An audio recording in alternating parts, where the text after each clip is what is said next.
¿Quién fue Jesús de Nazaret? ¿Un revolucionario? ¿Un maestro? ¿Un profeta? ¿Es realmente Jesús el primogénito de toda la creación? Abramos la Biblia y sigamos juntos las huellas de la verdad, hasta que podamos decir, ¡Eureka! ¡Lo he descubierto! Y conoceréis la verdad, y la verdad os hará libres. ¡Eureka! Lo he descubierto, la serie que te hará verdaderamente libre.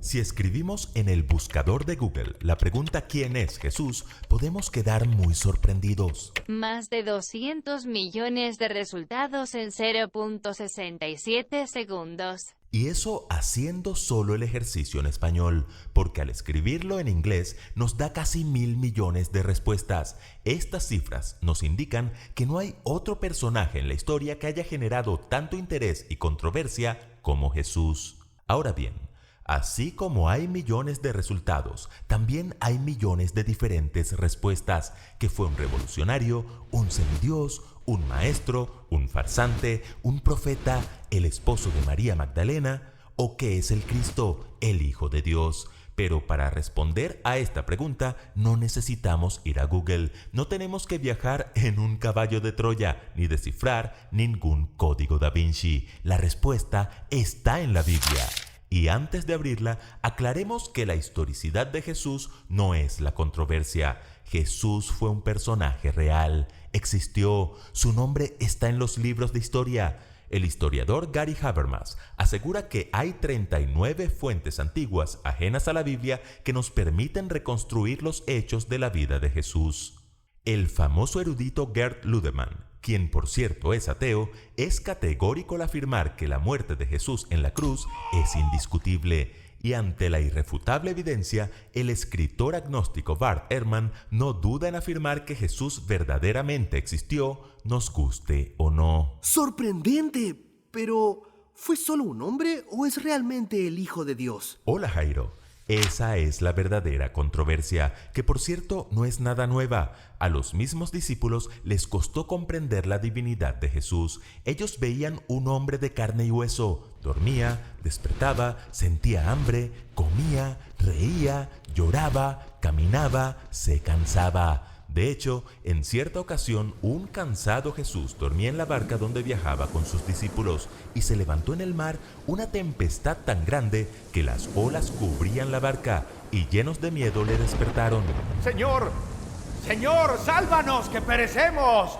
Dice la Biblia que Jesús reprendió a los vientos y al mar y se hizo grande bonanza. Entonces, maravillados, hicieron la famosa pregunta: ¿qué hombre es este que aún el viento y el mar le obedecen? ¿Lo notan?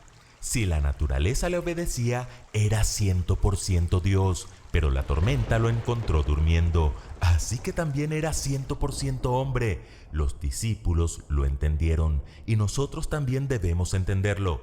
El apóstol Juan, quien estuvo en el barco aquella noche, escribió que en el principio era el Verbo, y el Verbo era con Dios, y el Verbo era Dios.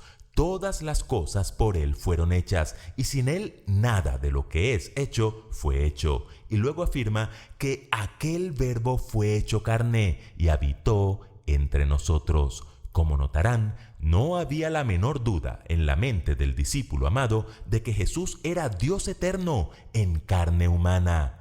Pablo, buscando despejar todo vestigio de incredulidad, afirmó que en Jesús habita corporalmente toda la plenitud de la deidad. Y por si fuera poco, el mismo Jesús dio evidencias de su divinidad con su autoridad, sus milagros, al perdonar pecados, al leer el corazón de los hombres y al declarar, por ejemplo, que Abraham se había gozado al ver su día. Y cuando los fariseos le preguntaron cómo pudo verle a Abraham, quien ya tenía siglos de muerto, Jesús dijo: antes que Abraham fuese, yo soy. Hay suficiente evidencia bíblica para afirmar que el carpintero de Galilea fue verdaderamente hombre y verdaderamente Dios. Está bien, Pero Colosenses 1:15 dice que Jesús es el primogénito de toda creación. ¿Eso no lo hace un ser creado? Buena pregunta, Jairo.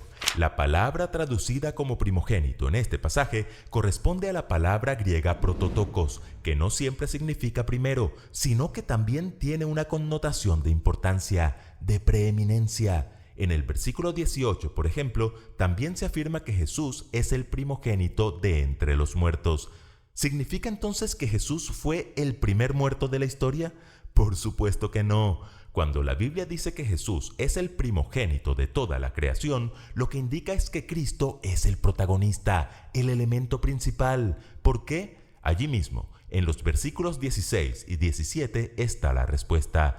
Porque en Él fueron creadas todas las cosas, las que hay en los cielos y las que hay en la tierra, visibles e invisibles.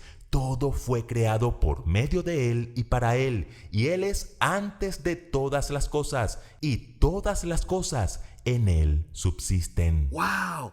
Entonces Jesús es el creador. ¿Y para qué vino a este mundo? Para resolver el mayor problema de la humanidad. El pecado trajo una sentencia de muerte sobre el hombre. Jesús fue enviado por el Padre y ungido del Espíritu Santo con el propósito de buscar y salvar lo que se había perdido. Porque de tal manera amó Dios al mundo, que ha dado a su Hijo unigénito, para que todo aquel que en Él crea no se pierda más, tenga vida eterna. ¡Eureka! ¡Lo he descubierto! Querido amigo, un día Jesús les preguntó a sus discípulos, ¿qué dice la gente acerca de mí?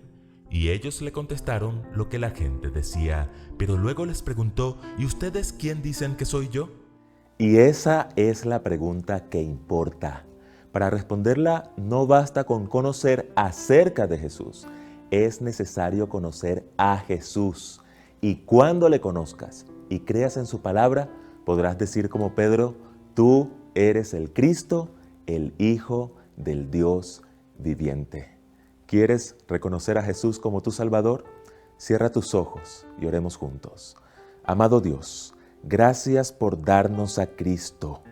Ayúdanos a aceptarle y a conocerle, a reconocerle como nuestro Salvador personal. En Jesús. Amén. Si como yo quieres aprender más acerca de Jesús o quieres que oremos por ti, puedes escribir al WhatsApp +57 311 739 5032 o visitar la página eureka.iasd.org.co. Nos vemos en el próximo capítulo de Eureka, lo he descubierto.